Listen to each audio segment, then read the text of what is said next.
I want everyone to just stop for a minute and imagine that if one day you woke up and you are extremely sick, one of your vital organs needed to be replaced. What would you do? As a 16 to 20-year-old, many of you don't think about death or becoming extremely sick because this is something that seems like it's going to be so far in the future, or you have to be much older. But if you put yourself in this situation that one day you're your normal self and the next day you have to be placed on the organ transplant waiting list, what would you do? According to the Wisconsin Department of Health Services, in Wisconsin, 2,300 people are on that waiting list. So another question I want to ask you is, how many of you have your donor dot? The little orange circle that's on your driver's license or your ID card, which signifies organ donation. Today, I will be talking about the significance of being an organ donor. The reason I'm talking about this is because the other day, I was walking in the parking lot and I saw a bumper sticker that said, "Got your dot?" And it said, "Say yes to organ and tissue donation," with the website wisconsindonor.org. This intrigued me, and it made me think, how many people does organ donation affect, whether they need it or they're willing to give it? I don't know anyone directly that has had an organ donation or has given an organ, but ever since I was 16, I have been an organ donor. It was a decision that me and my parents made together. You even may know some celebrities that have gotten organ transplants. According to Ranker.com, Steve Jobs, George Lopez, and Tracy Morgan, and many more have gotten organ transplants. OrganDonor.gov says that someone will be added to the organ transplant list every 10 minutes. That means during the length of this speech, one person will be added. This is relevant to everyone in this room because all of you have gotten your license or are trying to get your license. And it's crazy to think about, but just in the blink of an eye, anything can happen, such as a car accident, any kind of accident, or you just get sick. All these things may result in the need for organ transplant or tissue transplant.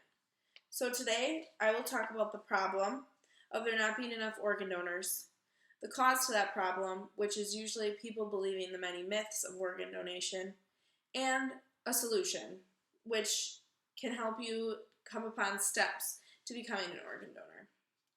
This is especially true for people in this age group, about 16 to 20, because most of you are first-time drivers or new drivers, and it's unlikely that you have thought about or discussed this issue at length. So the problem is there aren't enough organ donors. According to organdonor.gov, organ donation is considered giving an organ, eye, and tissue donation and transplantation that provides a second chance at life for thousands of people every year. The U.S. Department of Health and Human Services says that on average 21 people die every day because they do not have the organ that is desperately needed. So, we're going to break this down. In 2014, 29,532 people received organ transplants. That number is a great number, but when you look at it, the other side of it, 7,665 people did die because they weren't given the organ that they needed. But let's break it down a little bit more in a more relatable subject to you guys. In the age range of 11 to 17-year-olds, 728 need a transplant every year. And 18 to 34-year-olds, 3,148 people need transplants. This is a lot of transplants, and there's no telling what could happen to need this life-saving procedure. With all problems, there comes a reason that problem has arisen. This brings us to the cause of there not being enough organ donations. The cause of not enough organs starts many times with people believing the several myths that there are out there about organ donation. With the help from the Mayo Clinic, I came upon these 3 myths of organ donation. So the first myth is doctors won't try and save your life as hard as they would if you were a non-organ donor. This is extremely false because what is a doctor's job? To save your life and to do anything they can to do that. So when you go to the hospital, that's the one thing they're focused on, saving your life. They try as hard as they can to do so and try any action that is possible to help this process.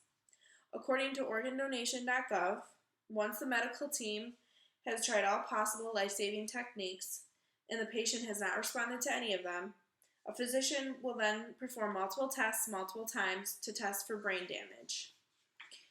This means that the patient does not have brain activity and is not able to breathe on their own.